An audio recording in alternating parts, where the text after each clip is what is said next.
Hello, welcome to Skull RPG Podcast. My name's Dwight Skull. My name's Jacob Skull. And today we're going to teach you how to tell Tell your your story. story.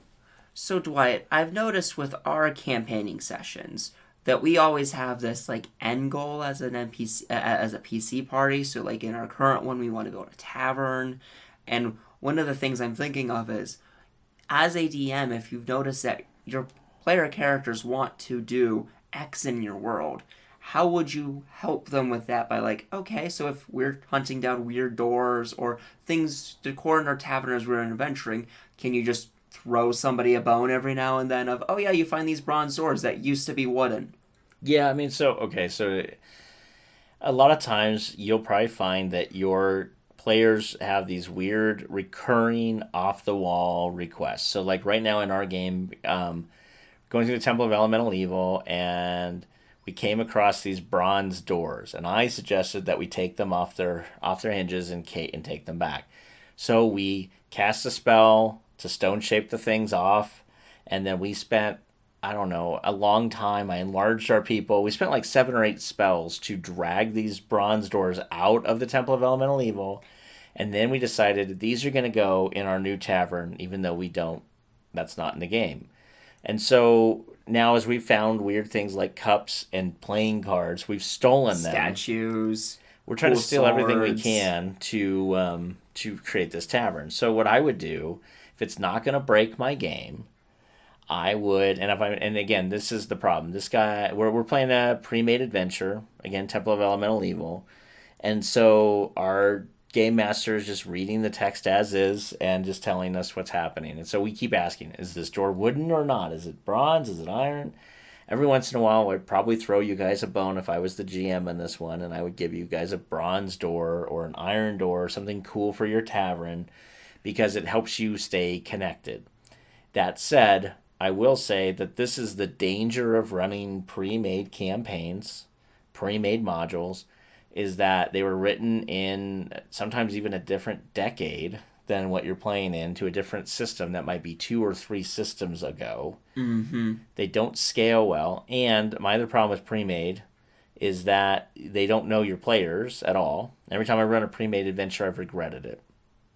So, in this case, if I was, again, stuck running a pre-made and I found any glimmer of hope that my players were wanting to do something with it, I would latch onto that hope, and I would give them any non-game breaking item I could give them. So, oh, you find an empty keg.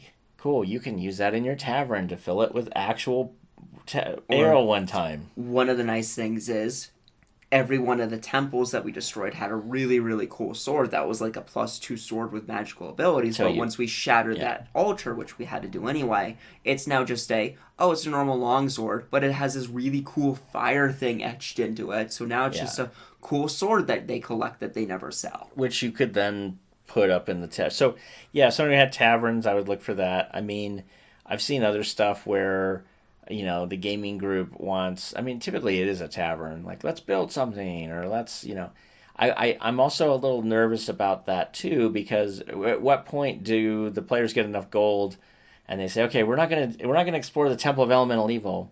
We're gonna go back to that city, and now that we have everything we need, we are going to set up shop, and the next 17 game sessions are going to be us building this tavern. Mm-hmm. And that becomes also very problematic for the game master if you have this great story to tell.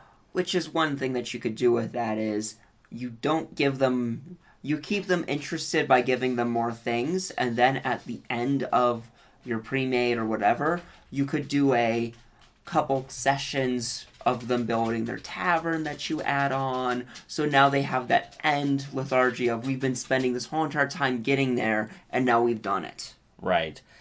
I think the biggest piece here that you have to remember is, I think if your players are fixated on that, you might have lost their interest, and you have a problem. I think if that's not the case, then you throw them some non-game breaking bones, right? Where you just give them the door, you give them some cups, you give them a chair or two, and you call it a day. But I would be really concerned if the game session now just becomes, we're just looting a dungeon to fill my tavern. and they've lost sight of the reason why they're actually going through. And I'll be honest, I think I've lost sight of why we're going through this Temple of Elemental Evil. Mm-hmm. But I'm taking a game master break right now, so we're letting another game master do his world, and he's comfortable running pre-made, so that's what we're running. And that's exactly why I think pre-mades are good. If you have some inexperienced or lesser experienced, or people that just don't have the time to Or people who aren't comfortable going out of that. Yeah. building all that. But if you are comfortable with it, then I would suggest just staying away from the pre-made stuff, except to using as supplemental material. And I know we're going to cover how to use that as supplemental material later. But yeah, I mean, I don't.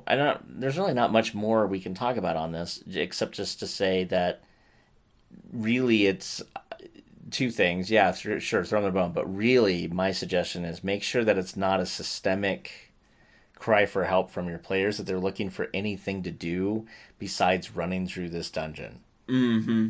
So hopefully that makes sense. Hey, thanks for listening. And for more resources, please go to skullrpg.com.